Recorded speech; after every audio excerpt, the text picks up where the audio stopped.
আজকের ভারতীয় জনতা পার্টির আদর্শিক শিকড় খুঁজতে গেলে ফিরে তাকাতে হয় বাংলার মাটির সন্তান ডক্টর শ্যামাপ্রসাদ মুখোপাধ্যায়ের দিকে।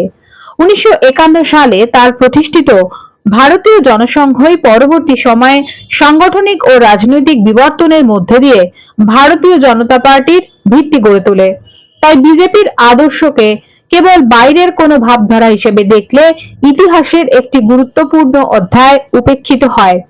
সেই আদর্শের অন্যতম প্রধান ভিত্তি নির্মাণ করেছিলেন বাংলারই এক কৃতি সন্তান ডক্টর শ্যামাপ্রসাদ মুখোপাধ্যায়।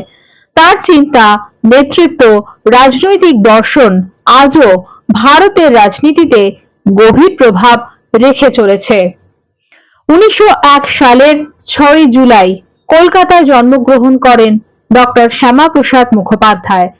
তার পিতা স্যার আশুতোষ মুখোপাধ্যায় ছিলেন শিক্ষা জগতের এক কিংবদন্তি ব্যক্তিত্ব।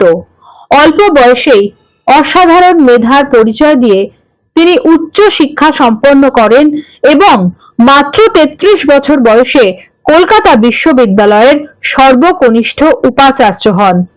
শিক্ষাক্ষেত্রে তার অবদান আজও স্মরণীয়।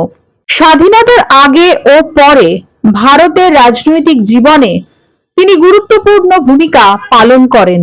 স্বাধীন ভারতের প্রথম কেন্দ্রীয় মন্ত্রিসভায় শিল্প সরবরাহ মন্ত্রী হিসাবে দায়িত্ব পালন করেন। পরে নীতিগত মতপার্থক্যের কারণে তিনি মন্ত্রিসভা থেকে পদত্যাগ করেন।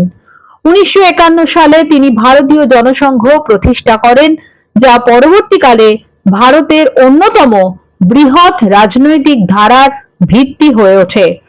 জম্মু কাশ্মীরের বিশেষ সাংবিধানিক ব্যবস্থার বিরোধিতা করে তিনি এক দেশ, এক বিধান, এক নিশান এই স্লোগানকে সামনে নিয়ে আন্দোলন শুরু করেন।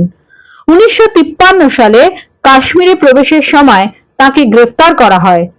23 জুন 1953 সালে জেল হেফাজতেই তার মৃত্যু ঘটে। তার মৃত্যুকে নিয়ে আজও নানা প্রশ্ন ও বিতর্ক রয়েছে।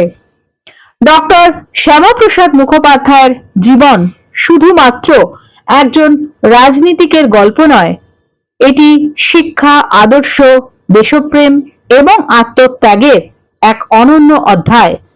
ইতিহাসের পাতা জুড়ে তার অবদান আজও আলোচিত এবং ভবিষ্যৎ প্রজন্মের কাছে অনুপ্রেরণার উৎস হয়ে থাকবে। আজকে ডক্টর শ্যামাপ্রসাদ মুখোপাধ্যায়ের জন্ম দিবসে ইমেজ বেঙ্গলের